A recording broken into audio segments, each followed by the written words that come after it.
ਵਾਹਿਗੁਰੂ ਜੀ ਕਾ ਖਾਲਸਾ ਵਾਹਿਗੁਰੂ ਜੀ ਕੀ ਫਤਿਹ। ਗੁਰੂ ਪਿਆਰੀ ਸਾਧ ਸੰਗਤ ਜੀ, ਅੱਜ ਅਸੀਂ ਵੀਡੀਓ ਲੈ ਕਰਕੇ ਆਏ ਹਾਂ ਨਾਮ ਦਾ ਅਧਿਕਾਰੀ।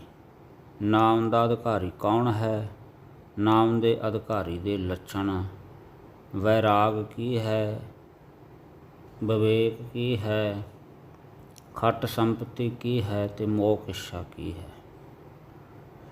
ਜਿਵੇਂ ਕਿ ਪਿਛਲੀਆਂ ਵੀਡੀਓਆਂ ਦੇ ਵਿੱਚ ਆਪਾਂ ਸਰਵਣ ਕੀਤਾ, ਜਿਵੇਂ ਰੱਬ ਕੀ ਚੀਜ਼ ਆ, ਗੁਰੂ ਕੀ ਚੀਜ਼ ਆ, ਨਾਮ ਕੀ ਚੀਜ਼ ਆ, ਇਹ ਸਾਰੀਆਂ ਵਿਚਾਰਾਂ ਜਿਹੜੀਆਂ ਆਪਾਂ ਪਿੱਛੇ ਸਰਵਣ ਕੀਤੀਆਂ, ਇਹਨਾਂ ਤੋਂ ਅਗਲੀ ਵਿਚਾਰ ਜਿਹੜੀ ਹੈ ਸਰੋਤੇ ਜਨ ਜਿਹੜੇ ਹੈ ਉਹ ਪੁੱਛਦੇ ਸੀ ਕਿ ਇਸ ਤੋਂ ਅਗਲੀ ਵਿਚਾਰ ਜਿਹੜੀ ਹੈ ਆਪ ਜੀ ਸੁਣਾਓ। ਸੋ ਗੁਰਬਾਣੀ ਪ੍ਰੇਮੀਆਂ ਨੂੰ ਬੇਨਤੀ ਹੈ ਕਿ ਭਾਈ ਵੀਡੀਓ ਨੂੰ ਅੰਤ ਤੱਕ ਜ਼ਰੂਰ ਵੇਖਣਾ ਅਤੇ ਸੁਣਨਾ, ਕਿਉਂਕਿ ਜਿੰਨਾ ਚਿਰ ਅਸੀਂ ਸਾਰੀ ਗੱਲ ਜੇ ਲੜੀਵਾਰ ਸੁਣਦੇ ਆ ਰਹੇ ਹਾਂ ਅਤੇ ਫਿਰ ਤਾਂ ਹੀ ਸਾਨੂੰ ਸਾਰੀ ਸਮਝ ਪਵੇਗੀ ਅਤੇ ਫਿਰ ਹੀ ਜਿਹੜੀ ਹੈ ਉਹ ਸਾਡੀ ਗੱਲ ਸਮਝ ਵਿੱਚ ਆਏ। ਸੋ ਨਾਮ ਦਾ ਅਧਿਕਾਰੀ, ਨਾਮ ਦਾ ਅਧਿਕਾਰੀ ਕੌਣ ਹੈ?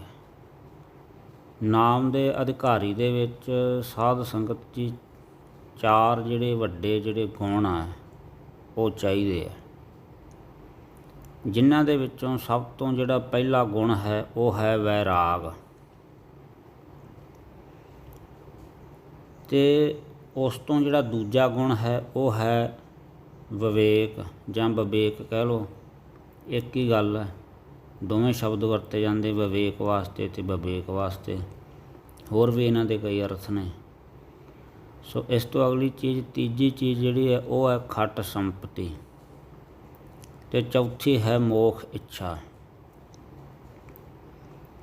ਹੁਣ ਆਪਾਂ ਇਹਨਾਂ ਜਿਹੜੀਆਂ ਇਹ ਚਾਰੇ ਚੀਜ਼ਾਂ ਨੇ ਇਹਨਾਂ ਨੂੰ ਆਪਾਂ ਵਿਸਥਾਰ ਦੇ ਵਿੱਚ ਸਮਝਦੇ ਹਾਂ। ਸਭ ਤੋਂ ਪਹਿਲਾਂ ਗੱਲ ਕਰਦੇ ਹਾਂ ਵੈਰਾਗ ਦੀ, ਅਤੇ ਇਸ ਦੇ ਵਿੱਚ ਜਿਹੜੀ ਚੀਜ਼ ਆ ਉਹ ਵਿਦਵਾਨ ਇਸ ਤਰ੍ਹਾਂ ਫਰਮਾਉਂਦੇ ਆ, ਦੋਹਰਾ ਸਤ ਸਤ ਸਭ ਸਤ ਹੈ, ਨਾਮ ਰੂਪ ਸਭ ਹਾਨ, ਐਸੇ ਜੋ ਵਿਚਾਰ ਹੈ ਸੋ ਵਿਵੇਕ ਪਹਿਚਾਨ। ਹੁਣ ਇਹ ਸਤ ਤੋਂ ਭਾਵ ਹੈ ਕਿ ਸਤ ਤੋਂ ਭਾਵ ਹੈ ਪਰਮਾਤਮਾ, ਜੋ ਕਿ ਸਤ ਚਿੱਤ ਆਨੰਦ ਹੈ। ਸਤ ਤੋਂ ਭਾਵ ਹੈ ਜੋ ਚੀਜ਼ ਕਦੇ ਵੀ ਬਦਲਦੀ ਨਹੀਂ, ਕਿਉਂਕਿ ਪਰਮਾਤਮਾ ਜਿਹੜਾ ਹੈ ਉਹ ਇੱਕ ਸਤ ਅਤੇ ਅਜੂਨੀ ਸਹਿਪੰ, ਇਹ ਹੈ ਪਰਮਾਤਮਾ ਦਾ ਸਰੂਪ ਲੱਖਣ। ਪਰਮਾਤਮਾ ਇੱਕ ਹੈ। ਸਤ ਤੋਂ ਭਾਵ ਹੈ ਕਿ ਉਹ ਕਦੇ ਵੀ ਬਦਲਦਾ ਨਹੀਂ। ਦਿਨ ਬਦਲਦੇ ਆ, ਮਹੀਨੇ ਬਦਲਦੇ ਆ, ਰੁੱਤਾਂ ਬਦਲਦੀਆਂ, ਦਿਨ ਸਾਲ ਹਰ ਚੀਜ਼ ਯੁੱਗ ਬਦਲਦੇ ਆ, ਪਰ ਇੱਕੋ ਇੱਕ ਪਰਮਾਤਮਾ ਹੈ ਜੋ ਕਦੇ ਵੀ ਬਦਲਦਾ ਨਹੀਂ। ਇਸ ਕਰਕੇ ਉਹ ਇੱਕ ਹੈ, ਸੱਤ ਹੈ, ਅਜੂਨੀ ਹੈ, ਉਹ ਕਦੇ ਵੀ ਜੂਨੀਆਂ ਦੇ ਵਿੱਚ ਨਹੀਂ ਆਉਂਦਾ। ਗੁਰੂ ਅਰਜਨ ਦੇਵ ਮਹਾਰਾਜ ਕਥਨ ਕਰਦੇ ਆ, ਸੋ ਮੁਖ ਜਲੋ ਜਿਤ ਕਹਿ ਠਾਕੁਰ ਜੋਨੀ। ਸੈਪੰਗ ਤੋਂ ਭਾਵ ਹੈ ਕਿ ਸੁੱਤੇ ਪ੍ਰਕਾਸ਼, ਉਸ ਦਾ ਜਿਹੜਾ ਪ੍ਰਕਾਸ਼ ਹੈ ਉਹ ਆਪਣੇ ਆਪ ਤੋਂ ਹੈ। ਪਰਮਾਤਮਾ ਨੂੰ ਕਿਸੇ ਨੇ ਵੀ ਪੈਦਾ ਨਹੀਂ ਕੀਤਾ, ਉਹ ਆਪਣੇ ਆਪ ਤੋਂ ਪੈਦਾ ਹੋਇਆ। ਇਸ ਵਾਸਤੇ ਮਹਾਰਾਜ ਕਹਿੰਦੇ, ਥਾਪਿਆ ਨਾ ਜਾਏ ਕੀਤਾ ਨਾ ਹੋਏ, ਆਪੇ ਆਪ ਨਿਰੰਜਨ ਸੋਏ। ਸਤ ਚਿੱਤ ਆਨੰਦ ਵੀ ਨਾਮ ਪਰਮਾਤਮਾ ਨੂੰ ਦਿੱਤਾ ਹੈ। ਸਤ ਤੇ ਭਾਵ ਜੋ ਕਦੇ ਬਦਲਦਾ ਨਹੀਂ, ਚਿੱਤ ਤੋਂ ਭਾਵ ਕਿ ਪਰਮਾਤਮਾ ਦੇ ਅੰਦਰ ਪੂਰਨ ਗਿਆਨ ਹੈ, ਅਤੇ ਆਨੰਦ ਤੋਂ ਭਾਵ ਹੈ ਕਿ ਵਾਹਿਗੁਰੂ ਪਰਮੇਸ਼ਰ ਆਨੰਦ ਸਰੂਪ ਹੈ, ਅਤੇ ਉਹ ਜਿਹੜਾ ਆਨੰਦ ਹੈ ਕਦੇ ਵੀ ਘਟਦਾ ਨਹੀਂ, ਉਹ ਸਦਾ ਇੱਕ ਰਸ ਜਿਹੜਾ ਹੈ ਉਹ ਵਿਆਪਕ ਹੈ।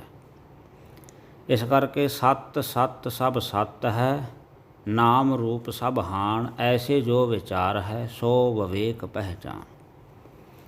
ਹੁਣ ਸਤ ਪਰਮਾਤਮਾ ਹੈ, ਜਿਹੜਾ ਜਿਸ ਨੂੰ ਇਸ ਚੀਜ਼ ਦਾ ਗਿਆਨ ਹੈ ਕਿ ਉਹ ਜਿਹੜਾ ਕਦੇ ਵੀ ਬਦਲਦਾ ਨਹੀਂ, ਇਹ ਹੈ ਵਿਵੇਕ ਵਿਚਾਰ।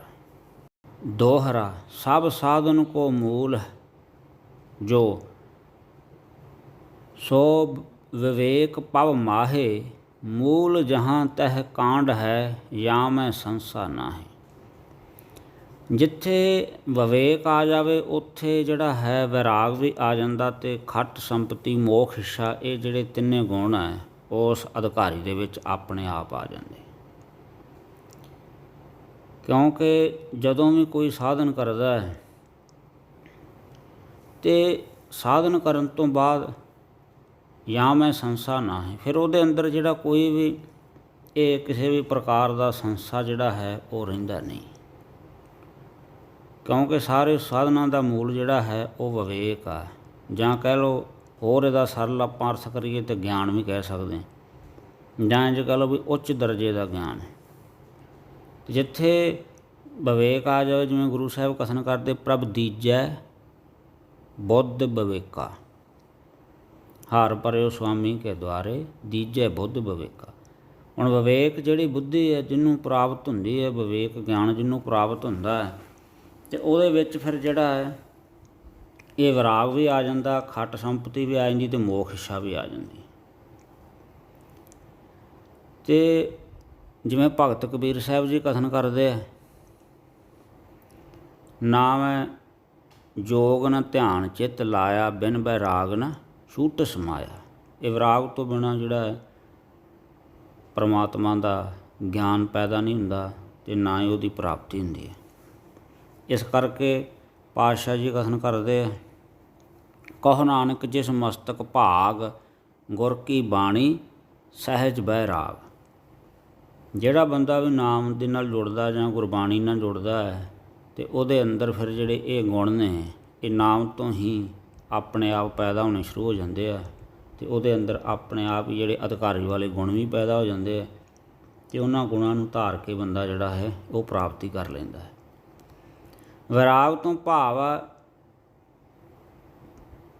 ਬ੍ਰਹਮ ਲੋਕ ਕੋ ਭੋਗ ਜੋ ਕਾਗ ਬਿਸ਼ਟ ਸਮ ਜਾਣ। ਧਰਤੀ ਤੋਂ ਕਹਿ ਲਓ ਸਕਦੇ ਹਾਂ ਕਿ ਸਭ ਤੋਂ ਜਿਹੜਾ ਜਿੰਨੇ ਵੀ ਸੁੱਖ ਨੇ ਇੱਕ ਬਾਦਸ਼ਾਹ ਕੋਲ, ਰਾਜੇ ਕੋਲ ਸਾਰੇ ਸੁੱਖ ਹੁੰਦੇ ਆ, ਪਰ ਉਸ ਤੋਂ ਵੀ ਅੱਗੇ ਜਿਹੜੇ ਜਿਵੇਂ ਦੇਵ ਲੋਕ ਨੇ ਜਾਂ ਬ੍ਰਹਮ ਲੋਕ ਤੱਕ ਜਿੰਨੇ ਵੀ ਲੋਕ ਨੇ, ਧਰਤੀ ਤੋਂ 100 ਗੁਣਾ ਸੁੱਖ ਜਿਹੜਾ ਉਹਨਾਂ ਦੇ ਕੋਲ ਹੈ। ਅਤੇ ਵਿਦਵਾਨ ਕਥਨ ਕਰਦੇ ਆ ਕਿ ਇਹ ਜਿਹੜੇ ਮਾਤ ਲੋਕ ਤੋਂ ਲੈ ਕੇ ਬ੍ਰਹਮ ਲੋਕ ਤੱਕ ਦੇ ਜਿੰਨੇ ਵੀ ਸੁੱਖ ਨੇ ਜਾਂ ਭੋਗ ਨੇ, ਉਹਨਾਂ ਸਾਰਿਆਂ ਨੂੰ ਕਾਗ ਦੀ ਬਿਸ਼ਟਾ ਦੇ ਸਮਾਨ ਜਿਹੜਾ ਸਮਝ ਕੇ ਇਹਨਾਂ ਸਾਰਿਆਂ ਸੁੱਖਾਂ ਦਾ ਤਿਆਗ ਕਰ ਦੇਣਾ, ਇਹਨੂੰ ਕਹਿੰਦੇ ਆ ਵੈਰਾਗ। ਕਿ ਕੇਵਲ ਪਰਮਾਤਮਾ ਦੇ ਨਾਮ ਦੀ ਪਿਆਸ ਕਹਿ ਲਓ ਜਾਂ ਉਹਦੇ ਦਰਸ਼ਨਾਂ ਦੀ ਪਿਆਸ ਕਹਿ ਲਓ, ਉਹਨੂੰ ਮਿਲਣ ਦੀ ਇੱਛਾ ਕਹਿ ਲਓ, ਜਾਂ ਇਸ ਤਰ੍ਹਾਂ ਵੀ ਜਿਹੜੇ ਪੁਰਾਤਨ ਸੰਤ ਮਹਾਂਪੁਰਖ ਉਹ ਇਸ ਤਰ੍ਹਾਂ ਵੀ ਭਜਨ ਕਰਿਆ ਕਰਦੇ ਸਨ ਕਿ ਜਦੋਂ ਸਾਰੀਆਂ ਇੱਛਾਵਾਂ ਮਰ ਜਾਣ ਅਤੇ ਫਿਰ ਰੱਬ ਨੂੰ ਮਿਲਣ ਦੀ ਇੱਛਾ ਪੈਦਾ ਹੁੰਦੀ, ਅਤੇ ਜਦੋਂ ਰੱਬ ਮਿਲ ਜਾਵੇ ਫਿਰ ਕੋਈ ਇੱਛਾ ਜਨਮ ਹੀ ਨਹੀਂ ਲੈਂਦੀ। ਇਹ ਆਮ ਹੀ ਸੰਤ ਮਸਕੀਨ ਜੀ ਵੀ ਇਹ ਭਜਨ ਕਰਿਆ ਕਰਦੇ ਸਨ। ਇਸ ਵਾਸਤੇ ਇਹ ਹੈ ਵੈਰਾਗ। ਹੁਣ ਗੱਲ ਕਰੀਏ ਜਿਹੜੀ ਤੀਸਰੀ ਚੀਜ਼ ਆ ਉਹ ਹੈ ਖੱਟ ਸੰਪਤੀ। ਖੱਟ ਸੰਪਤੀ ਕੀ ਹੈ? ਸਮਦਮ ਸ਼ਰਧਾ ਤੀਸਰੀ ਸਮਾਧਾਨ ਉਪਰਾਮ ਛਟੀ ਤਤਿਕਸ਼ਾ ਜਾਣੀਐ ਭਿੰਨ ਭਿੰਨ ਯਹ ਨਾਮ। ਹੁਣ ਇਹਨਾਂ ਦੀ ਸਰਲ ਵਿਆਖਿਆ ਆਪਾਂ ਸਮਝੀਏ। ਸਮ ਤੋਂ ਭਾਵ ਹੈ ਮਨ ਦੇ ਫੁਰਨਿਆਂ ਨੂੰ ਰੋਕ ਲੈਣਾ। ਦਮ ਤੋਂ ਭਾਵ ਹੈ ਕਿ ਇੰਦਰੀਆਂ ਨੂੰ ਵਾਸ਼ਨਾਵਾਂ ਵੱਲੋਂ ਰੋਕ ਲੈਣਾ। ਇਹ ਦੋ ਚੀਜ਼ਾਂ ਹੋ ਗਈਆਂ। ਤੀਸਰੀ ਚੀਜ਼ ਹੋ ਗਈ ਸ਼ਰਧਾ। ਸ਼ਰਧਾ ਤੋਂ ਭਾਵ ਹੈ ਪੂਰਾ ਨਿਸ਼ਚਾ ਜਾਂ ਕਹਿ ਲਓ ਵਿਸ਼ਵਾਸ, ਭਰੋਸਾ ਗੁਰੂ ਦੇ ਉੱਤੇ, ਪਰਮੇਸ਼ਰ ਦੇ ਉੱਤੇ ਜਿਹੜਾ ਹੈ ਐਂ ਪੂਰਨ ਵਿਸ਼ਵਾਸ, ਭਰੋਸਾ। ਅਤੇ ਚੌਥੀ ਚੀਜ਼ ਹੈ ਸਮਾਧਾਨ। ਸਮਾਧਾਨ ਤੋਂ ਭਾਵ ਹੈ ਕਿ ਚਿੱਤ ਨੇ ਸਾਵਧਾਨ ਹੋ ਜਾਣਾ, ਜਾਂ ਇੰਝ ਕਹਿ ਲਓ ਵੀ ਮਨ ਦਾ ਜਿਹੜਾ ਹੈ ਉਹ ਫੁਰਨਿਆਂ ਤੋਂ ਰਹਿਤ ਹੋ ਜਾਣਾ, ਇਕਾਗਰ ਮਨ, ਇਹਨੂੰ ਕਹਿ ਸਕਦੇ ਸਮਾਧਾਨ। ਜਿਹਦੇ ਮਨ ਦੇ ਵਿੱਚ ਕੋਈ ਵੀ ਦੁਬਿਧਾ ਨਾ ਹੋਵੇ, ਮਨ ਜਿਹੜਾ ਹੈ ਉਹ ਸ਼ਾਂਤ ਹੋ ਜਾਵੇ, ਇਕਾਗਰ ਹੋ ਜਾਵੇ, ਸਾਵਧਾਨ ਹੋ ਜਾਵੇ। ਇਹਨੂੰ ਕਹਿੰਦੇ ਆ ਸਮਾਧਾਨ, ਭਾਵ ਕਿ ਜਿਹਦੇ ਮਨ ਦੇ ਵਿੱਚ ਜਿਹਨੇ ਸਾਰੇ ਸਵਾਲਾਂ ਦੇ ਜਿਹਨੂੰ ਜਵਾਬ ਮਿਲ ਜਾਣ ਅਤੇ ਮਨ ਜਿਹੜਾ ਹੈ ਉਹ ਸ਼ਾਂਤ ਹੋ ਜਾਵੇ। ਉਪਰਾਮ ਤੋਂ ਭਾਵ ਹੈ ਕਿ ਵਿਸ਼ਿਆਂ ਵੱਲੋਂ ਉਪਰਾਮ ਹੋ ਜਾਣਾ। ਸਮਾਧਾਨ ਉਪਰਾਮ। ਹੁਣ ਅੱਗੇ ਜਿਹੜੀ ਚੀਜ਼ ਹੈ 6ਵੀਂ, ਉਹ ਹੈ ਤਤਿਕਸ਼ਾ। ਤਤਿਕਸ਼ਾ ਤੋਂ ਭਾਵ ਇੰਝ ਕਹਿ ਸਕਦੇ ਹਾਂ ਕਿ ਪਰੇ ਲਬਦ ਦੇ ਉੱਤੇ ਹੀ ਟਿਕ ਜਾਣਾ, ਭਾਵ ਕਿ ਕਿਸੇ ਵੀ ਰੱਬ ਦੇ ਉੱਤੇ ਕੋਈ ਸ਼ਿਕਵਾ ਨਹੀਂ ਕਰਨਾ, ਉਹਨੂੰ ਕੋਈ ਉਲਾਮਾ ਨਹੀਂ ਦੇਣਾ ਕਿ ਰੱਬ ਦੇ ਭਾਣੇ ਦੇ ਵਿੱਚ ਰਹਿਣਾ। ਜਿਵੇਂ ਕਿ ਬਾਬਾ ਫਰੀਦ ਜੀ ਕਥਨ ਕਰਦੇ ਆ, ਰੁੱਖੀ ਸੁੱਖੀ ਖਾਏ ਕੇ ਠੰਡਾ ਪਾਣੀ ਪੀਓ, ਵੇਖ ਪਰਾਈ ਚੋਪੜੀ ਨਾ ਤਰਸਾਏ ਜੀਓ। ਇਹ ਜਿਹੜਾ ਆਪਣੇ ਮਨ ਨੂੰ, ਇੱਥੇ ਫਰੀਦ ਸਾਹਿਬ ਕਥਨ ਕਰਦੇ ਆ ਕਿ ਆਪਣੇ ਜਿਹੜਾ ਮਨ ਆ ਉਹਨੂੰ ਪ੍ਰਮਾਤਮਾ ਦੇ ਹੁਕਮ, ਉਹਦੇ ਭਾਣੇ, ਉਹਦੀ ਰਜ਼ਾ ਦੇ ਵਿੱਚ ਲੈ ਆਉਣਾ।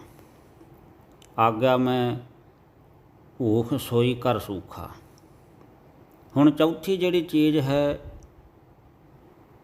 ਸਾਧ ਸੰਗਤ, ਉਹ ਹੈ ਮੋਖ ਇੱਛਾ। ਮੋਖ ਇੱਛਾ ਤੋਂ ਭਾਵ ਇਹ ਹੁੰਦਾ ਕਿ ਮੈਨੂੰ ਮੁਕਤੀ ਪ੍ਰਾਪਤ ਹੋਵੇ, ਭਾਵ ਕਿ ਮੈਂ ਮੁਕਤ ਹੋ ਜਾਵਾਂ, ਜਾਂ ਇਸ ਤਰ੍ਹਾਂ ਬੰਦੇ ਦੇ ਅੰਦਰ ਜਿਹੜੀ ਇੱਛਾ ਹੋਵੇ। ਅਤੇ ਇਹ ਜਿਹੜੇ 4 ਸਾਧਨ ਆ ਗੁਰਮਤਿ ਅਨੁਸਾਰ ਇਹ ਹਨ, ਇਹ 4 ਜਿਹੜੇ ਆ ਇਹ ਵੱਡੇ ਗੁਣ ਲੱਛਣ ਜਿਹਦੇ ਵਿੱਚ ਹੁਣ ਗੁਰਮਤਿ ਅਨੁਸਾਰ ਉਹ ਬੰਦਾ ਨਾਮ ਦਾ ਅਧਿਕਾਰੀ ਹੈ ਅਤੇ ਉਹ ਗੁਰੂ ਗ੍ਰੰਥ ਸਾਹਿਬ ਨੂੰ ਆਪਣਾ ਗੁਰੂ ਧਾਰਨ ਕਰ ਸਕਦਾ। ਇਸ ਦੀ ਬਾਬਤ ਵਿਦਵਾਨ ਇਸ ਤਰ੍ਹਾਂ ਕਥਨ ਕਰਦੇ, ਦੋਹਰਾ ਮੂਲ ਆਦਿਕ ਜਾਂ ਮੈਂ ਅਹੇ ਸੋ ਅਧਿਕਾਰੀ ਮੀਤ, ਅਧਿਕਾਰੀ ਅਨਬੰਧ ਕੀ ਸੂਚਨ ਕਰੀ ਸੋ ਰੀਤ। ਜਾਂ ਇੰਝ ਕਹਿ ਸਕਦੇ ਹਾਂ ਵੀ ਇਹ 4 ਅਨੁਬੰਧ ਵਿਦਵਾਨਾਂ ਦੀ ਬੋਲੀ ਭਾਸ਼ਾ ਦੇ ਵਿੱਚ ਮੰਨੇ ਗਏ ਆ, ਅਤੇ ਇਹ ਜਿਹੜੇ 4 ਅਨੁਬੰਧ ਹੈ ਉਹਨਾਂ ਦੀ ਜਿਹੜੀ ਵਿਆਖਿਆ ਆਪ ਜੀ ਨੂੰ ਦੱਸ ਰਹੇ। ਇਹ ਪਹਿਲੀ ਜਿਹੜੀ ਵਿਆਖਿਆ ਇਹ ਅਧਿਕਾਰੀ ਅਨੁਬੰਧ ਦੀ ਹੈ, ਜਿਹੜਾ ਵੀ ਅਧਿਕਾਰੀ ਹੈ ਗੁਰੂ ਗ੍ਰੰਥ ਸਾਹਿਬ ਮਹਾਰਾਜ ਸੱਚੇ ਪਾਤਸ਼ਾਹ ਦਾ। ਅਤੇ ਦੂਸਰਾ ਜਿਹੜਾ ਹੈ ਵਿਸ਼ਾ, ਉਹ ਅਨੁਬੰਧ ਕਿਹੜਾ ਹੈ, ਉਹ ਹੈ ਵਿਖੇ ਅਨੁਬੰਧ, ਭਾਵ ਵਿਸ਼ਾ ਜੀਵ ਈਸ਼ ਦੀ ਏਕਤਾ। ਦੋਹਰਾ ਜੀਵ ਬ੍ਰਹਮ ਕੀ ਏਕਤਾ ਹੈ ਜਾਮਹਿ ਉਲੇਖ, ਸੋ ਵਿਸ਼ੈ ਵਿਖੇ ਪਹਿਚਾਨੀਐ ਅਨੁਬੰਧਨ ਮੈਂ ਦੇਖ। ਅਤੇ ਤੀਸਰਾ ਹੈ ਪ੍ਰਯੋਜਨ ਅਨੁਬੰਧ, ਜੰਮਣ ਮਰਨ ਦਾ ਭੈ ਨਿਵਰਤ ਕਰਨਾ। ਜਾਂ ਇੰਝ ਕਹਿ ਸਕਦੇ ਹਾਂ, ਦੋਹਰਾ ਜਨਮ ਮਰਨ ਕਾ ਭਉ ਕਹਾਂ ਨਿਰਵਿਰਤ ਜਾਂ ਮਾਹੇ, ਵੈਰ ਰਹਿਤ ਜੋ ਆਤਮਾ ਨਿਰਪ੍ਰਾਪਤ ਨਾਹੀ। ਚੌਥਾ ਹੈ ਸੰਬੰਧ ਅਨੁਬੰਧ, ਗਿਆਨ ਅਤੇ ਗੁਰੂ ਦਾ ਕੀ ਸੰਬੰਧ ਹੈ। ਦੋਹਰਾ ਗ੍ਰੰਥ ਗਿਆਨ ਕੋ ਜਨਕ ਹੈ, ਜਨੇ ਗਿਆਨ ਪਹਿਚਾਨ, ਜਨੇ ਜਨਕ ਸੰਬੰਧਤਾ ਭਾਖਤ ਸਭ ਬੁੱਧੀਵਾਨ। ਇਸ ਤਰ੍ਹਾਂ ਗੁਰੂ ਅਤੇ ਗਿਆਨ ਦਾ, ਪਿਤਾ ਅਤੇ ਪੁੱਤਰ ਦਾ ਸੰਬੰਧ ਹੈ। ਜਨਕ ਨਾਮ ਹੈ ਪਿਤਾ ਦਾ ਅਤੇ ਜਨੇ ਨਾਮ ਹੈ ਪੁੱਤਰ ਦਾ। ਗੁਰੂ ਗ੍ਰੰਥ ਸਾਹਿਬ ਜਿਹੜਾ ਉਹ ਜਨਕ ਪਿਤਾ ਰੂਪ ਹੈ, ਅਤੇ ਜਿਹੜਾ ਗਿਆਨ ਹੈ ਉਹ ਪੁੱਤਰ ਰੂਪ ਜਨੇ ਰੂਪ ਹੈ। ਦੋਹਰਾ ਸਭ ਅਨੁਬੰਧਨ ਗਿਆਨ ਜੋ ਬਿਨ ਗੁਰ ਕਰਨਾ ਨਾਹੀਂ, ਤਾਂ ਤੇ ਗੁਰ ਪ੍ਰਸਾਦ ਹੈ ਸਭ ਅਨੁਬੰਧਨ ਮਾਹੇ। ਅਨੁਬੰਧਨ ਅਧਿਕਾਰੀ ਅਤੇ ਅਧਿਕਾਰੀ ਪੁਣੇ ਦਾ ਜਿਹੜਾ ਗਿਆਨ ਹੈ ਉਹ ਵੀ ਗੁਰੂ ਦੀ ਕਿਰਪਾ ਤੋਂ ਬਿਨਾਂ ਨਹੀਂ ਹੋ ਸਕਦਾ। ਪਹਿਲਾ ਜਿਹੜਾ ਅਨੁਬੰਧ ਉਹ ਅਧਿਕਾਰੀ ਦੇ ਲੱਛਣ ਦੱਸ ਦਿੱਤੇ, ਗੁਣ ਦੱਸ ਦਿੱਤੇ। ਦੂਜਾ ਜਿਹੜਾ ਹੁੰਦਾ ਵਿਸ਼ੇ ਅਨੁਬੰਧ, ਭਾਵ ਕਿ ਗੁਰਬਾਣੀ ਦੇ ਵਿੱਚ ਜਿਹੜਾ ਦੂਸਰਾ ਅਨੁਬੰਧ ਆ, ਭਾਵ ਗੁਰਬਾਣੀ ਦੇ ਵਿੱਚ ਵਿਸ਼ਾ ਕੀ ਹੈ, ਜੀਵ ਅਤੇ ਈਸ਼ ਦੀ ਏਕਤਾ। ਇਹ ਕੰਮ ਆ ਗੁਰੂ ਦਾ ਕਿ ਜੀਵ ਅਤੇ ਈਸ਼ ਦੀ ਆਪਸ ਦੇ ਵਿੱਚ ਏਕਤਾ ਕਰਾਉਣੀ। ਜੀਵ ਬ੍ਰਹਮ ਦੀ ਏਕਤਾ, ਜੀਵ ਬ੍ਰਹਮ ਕੀ ਏਕਤਾ ਹੈ ਜਾਮਹਿ ਉਲੇਖ, ਸੋ ਵਿਖੇ ਪਹਿਚਾਨੀਏ ਅਨੁਬੰਧਨ ਮੈਂ ਦੇਖ। ਹੁਣ ਤੇਰਾ ਤੀਸਰਾ ਪ੍ਰਯੋਜਨ ਅਨੁਬੰਧ, ਉਹਦੇ ਤੋਂ ਭਾਵ ਇਹ ਹੈ ਕਿ ਜਿਹੜਾ ਇਸ ਸੰਸਾਰ ਦੇ ਉੱਤੇ ਜੀਵ ਅਸੀਂ ਜੰਮਦੇ ਹਾਂ ਅਤੇ ਮਰਦੇ ਹਾਂ, ਜਿਹੜਾ ਜਨਮ ਮਰਨ ਦਾ ਚੱਕਰ ਹੈ, ਇਹ ਗੁਰੂ ਗ੍ਰੰਥ ਸਾਹਿਬ ਮਹਾਰਾਜ ਦਾ ਜਾਂ ਗੁਰੂ ਦਾ ਕਹਿ ਲਓ ਜਾਂ ਸੰਤ ਮਹਾਂਪੁਰਖਾਂ ਦਾ ਇਹ ਪ੍ਰਯੋਜਨ ਹੁੰਦਾ ਸੰਸਾਰ ਦੇ ਉੱਤੇ ਆਉਣਾ ਕਿ ਸੰਸਾਰੀ ਜੀਵਾਂ ਨੂੰ ਭਵ ਸਾਗਰ ਦੇ ਵਿੱਚੋਂ ਕੱਢ ਲੈਣਾ। ਇਹ ਹੁੰਦਾ ਉਹਨਾਂ ਦਾ ਪ੍ਰਯੋਜਨ, ਮੁੱਖ ਪ੍ਰਯੋਜਨ। ਜਾਂ ਕਹਿ ਲਓ ਕੰਮ, ਜਾਂ ਸੰਸਾਰ 'ਤੇ ਆਉਣ ਦਾ ਅਵਤਾਰ ਧਾਰਨ ਦਾ ਜਿਹੜਾ ਮਕਸਦ। ਅਤੇ ਚੌਥਾ ਹੈ ਅਨੁਬੰਧ, ਵੀ ਗੁਰੂ ਗ੍ਰੰਥ ਸਾਹਿਬ ਮਹਾਰਾਜ ਦਾ ਅਤੇ ਗਿਆਨ ਦਾ ਕੀ ਸੰਬੰਧ ਹੈ। ਇਹ ਹੈ ਸਾਧ ਸੰਗਤ ਜਿਹੜੇ 4 ਅਨੁਬੰਧ ਵੀ ਕਹਿ ਸਕਦੇ ਹਾਂ। ਅਤੇ ਸਭ ਤੋਂ ਪਹਿਲਾ ਜਿਹੜਾ ਹੈ ਅਧਿਕਾਰੀ ਅਨੁਬੰਧ। ਉਹ ਦੂਜੇ 3 ਜਿਹੜੇ ਅਨੁਬੰਧ ਉਹ ਵੀ ਦਾਸ ਨੇ ਕਿਹਾ ਵੀ ਉਹ ਨਾਲ ਹੀ ਵਿਚਾਰ ਲੈ ਜਾਣ, ਤਾਂ ਜੋ ਜਿਹੜਾ ਬਾਅਦ ਵਿੱਚ ਫਿਰ ਕਈ ਸਵਾਲ ਕਰਦੇ ਆ, ਪੁੱਛਦੇ, ਇਸ ਵਾਸਤੇ ਹੁਣ ਹੀ ਦੱਸ ਦਈਏ ਨਾਲ ਹੀ। ਇਸ ਵਾਸਤੇ ਸਾਧ ਸੰਗਤ ਇਹ ਜਿਹੜਾ ਸਨਾਤਨ ਧਰਮ ਆ ਉਹ 5000 ਸਾਲ ਪੁਰਾਣਾ, ਬੁੱਧ ਧਰਮ 2500 ਸਾਲ ਪੁਰਾਣਾ, ਈਸਾਈ ਧਰਮ 2000 ਸਾਲ ਪੁਰਾਣਾ, ਇਸਲਾਮ ਧਰਮ ਜਿਹੜਾ 14000 ਸਾਲ ਦੇ ਕਰੀਬ ਪੁਰਾਣਾ, ਅਤੇ ਸਿੱਖ ਧਰਮ ਜਿਹੜਾ ਉਹ 550 ਸਾਲ ਪੁਰਾਣਾ ਹੈ।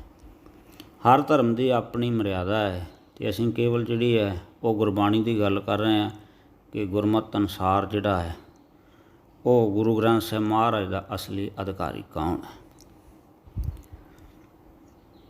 ਅਤੇ ਜਿਹੜਾ ਵੀ ਇਸ ਜੀਵ ਇਸ ਸੰਸਾਰ 'ਤੇ ਆਇਆ,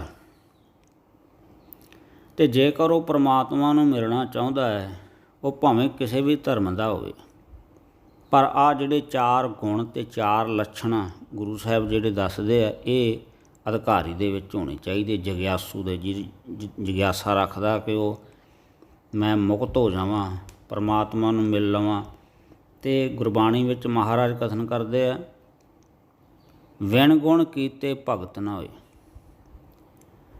ਕਿ ਗੁਣਾਂ ਨੂੰ ਗ੍ਰਹਿਣ ਕੀਤੇ ਤੋਂ ਬਿਨਾਂ ਜਿਹੜੀ ਭਗਤੀ ਹੈ ਉਹ ਹੋ ਨਹੀਂ ਸਕਦੀ। ਇਸ ਵਾਸਤੇ ਇਹ ਜਿਹੜੇ ਗੁਣ ਆ ਉਹਨਾਂ ਨੂੰ ਧਾਰਨ ਕਰਨਾ ਬਹੁਤ ਜ਼ਰੂਰੀ ਹੈ। ਜਿਵੇਂ ਕਿ ਸਿੱਖ ਧਰਮ ਦੀ ਮਰਿਆਦਾ ਹੈ, ਅਤੇ ਉਹ ਜਿਹੜੀ ਇਹੀ ਹੈ ਕਿ ਦਾੜ੍ਹੀ ਕੇਸ ਬੰਦਾ ਰੱਖੇ, ਫਿਰ ਅੰਮ੍ਰਿਤ ਛਕੇ ਅਤੇ ਗੁਰੂ ਵਾਲਾ ਬਣੇ, ਅਤੇ ਗੁਰੂ ਵਾਲਾ ਬਣ ਕਰਕੇ ਜਿਹੜਾ ਹੈ ਉਹ ਗੁਰੂ ਦੀ ਬਖਸ਼ਿਸ਼ ਜਿਹੜਾ ਹੈ ਉਹ ਲੈ ਸਕਦਾ। ਇਸ ਵਾਸਤੇ ਪੁਰਾਣੇ ਸਮੇਂ ਦੀ ਜਿਹੜੀ ਮਰਿਆਦਾ ਸੀ ਕਿ ਪਹਿਲਾਂ ਜਦੋਂ 9 ਪਾਤਸ਼ਾਹੀਆਂ ਤੱਕ ਤੇ ਜਿਹੜਾ ਸੀਗਾ ਉਹ ਕੇਵਲ ਦਾੜ੍ਹੀ ਕੇਸ ਹੀ ਰਖਾਏ ਜਾਂਦੇ ਸੀ, ਅਤੇ ਚਰਨ ਪੌਲ ਦਿੱਤੀ ਜਾਂਦੀ ਸੀ, ਫਿਰ ਸਿੱਖ ਬਣਾਇਆ ਜਾਂਦਾ ਸੀ, ਅਤੇ ਅਧਿਕਾਰੀ ਨੂੰ ਫਿਰ ਜਿਹੜਾ ਹੈ ਉਹ ਨਾਮਦਾਨ ਦਿੱਤਾ ਜਾਂਦਾ ਸੀ। ਪਰ 10ਵੇਂ ਪਾਤਸ਼ਾਹ ਮਹਾਰਾਜ ਸਤਿਗੁਰੂ ਜੀਆਂ ਨੇ ਜਿਹੜੀ ਹੈ ਇਹ ਮਰਿਆਦਾ ਖੰਡੇ ਬਾਟੇ ਦੇ ਵਿੱਚ ਤਬਦੀਲ ਕਰ ਦਿੱਤੀ। ਇਸ ਵਾਸਤੇ ਹੁਣ ਆਪਾਂ ਜੇਕਰ ਗੁਰੂ ਗ੍ਰੰਥ ਸਾਹਿਬ ਮਹਾਰਾਜ ਦੇ ਸਿੱਖ ਬਣਨਾ ਹੈ, ਅਤੇ ਸਾਨੂੰ ਜਿਹੜਾ ਹੈ ਉਹ ਅੰਮ੍ਰਿਤ ਪਾਨ ਕਰਨਾ ਪਵੇਗਾ, ਦਾੜ੍ਹੀ ਕੇਸ ਰੱਖਣੇ ਪੈਣਗੇ, ਅਤੇ ਫਿਰ ਸਤਿਗੁਰੂ ਸੱਚੇ ਪਾਤਸ਼ਾਹ ਜੀ ਸਾਨੂੰ ਆਪਣਾ ਸਿੱਖ ਬਣਾਉਣਗੇ। ਕਿਉਂਕਿ ਪਾਤਸ਼ਾਹ ਜੀਆਂ ਦੇ ਜਿਹੜੇ ਰਹਿਤਨਾਮਿਆਂ ਦੇ ਵਿੱਚ ਬਚਨ ਹੈ, ਸਭ ਤੋਂ ਪਹਿਲੀ ਗੱਲ ਤਾਂ ਇਹ ਹੈ, ਗੁਰੂ ਸਾਹਿਬ ਜੀ ਕਥਨ ਕਰਦੇ ਆ ਕਿ ਧਰੇ ਕੇਸ ਪਾਹੁਲ ਬਿਨ ਭੇਖੀ ਮੂੜਾ ਸਿੱਖ, ਮੇਰੇ ਦਰਸ਼ਨ ਨਾਹੀਂ ਤਿਸ ਪਾਪੀ ਤਿਆਗੇ ਬਿਖ। ਪਹਿਲੀ ਗੱਲ ਇਹ ਹੈ, ਜੇ ਕੋਈ ਬੰਦਾ ਇਹ ਸੋਚੇ ਕਿ ਮੈਂ ਦਾੜ੍ਹੀ ਕੇਸ ਰੱਖ ਕਰਕੇ ਅਤੇ ਉਹ ਗੁਰੂ ਕਾ ਸਿੱਖ ਬਣ ਜਾਏਗਾ, ਮਹਾਰਾਜ ਕਥਨ ਕਹਿੰਦੇ ਨਹੀਂ ਭਾਈ, ਭੇਖੀ ਮੂੜਾ ਸਿੱਖ, ਕਿ ਉਹ ਭੇਖੀ ਹੈ, ਵਿਖਾਵੇ ਦਾ ਸਿੱਖ ਹੈ, ਪਰ ਉਹ ਮੇਰਾ ਸਿੱਖ ਨਹੀਂ, ਅਤੇ ਨਾ ਹੀ ਕਦੇ ਹੋ ਸਕਦਾ। ਇਸ ਵਾਸਤੇ ਗੁਰਬਾਣੀ ਦੇ ਵਿੱਚ ਜਿਹੜੇ ਆ ਇਹ ਕਲੀਅਰ ਨੇ ਚੀਜ਼ਾਂ। ਜੇਕਰ ਅਸੀਂ ਗੁਰੂ ਵਾਲੇ ਬਣਨਾ ਹੈ, ਸਾਨੂੰ ਅੰਮ੍ਰਿਤ ਛਕਣਾ ਹੀ ਪਵੇਗਾ, ਕਿਉਂਕਿ ਪਾਤਸ਼ਾਹ ਜੀਆਂ ਨੇ ਮਰਿਆਦਾ ਬਣਾਈ ਹੈ। ਰਹਿਤਨਾਮਿਆਂ ਦੇ ਵਿੱਚ ਲਿਖਿਆ, ਪ੍ਰਥਮ ਰਹਿਤ ਜੈ ਜਾਨ ਖੰਡੇ ਕੀ ਪਾਹੁਲ ਛਕੈ, ਸੋਈ ਸਿੱਖ ਪ੍ਰਧਾਨ ਅਵਰ ਨਾ ਜੋ ਪਾਹੁਲ ਲਵੇ। ਹੁਣ ਭਾਵਕ ਖੰਡੇ ਦੀ ਪਾਹੁਲ ਤੋਂ ਬਿਨਾਂ ਜਿਹੜਾ ਹੈ ਉਹ ਸਿੱਖ ਨਹੀਂ ਹੋ ਸਕਦਾ।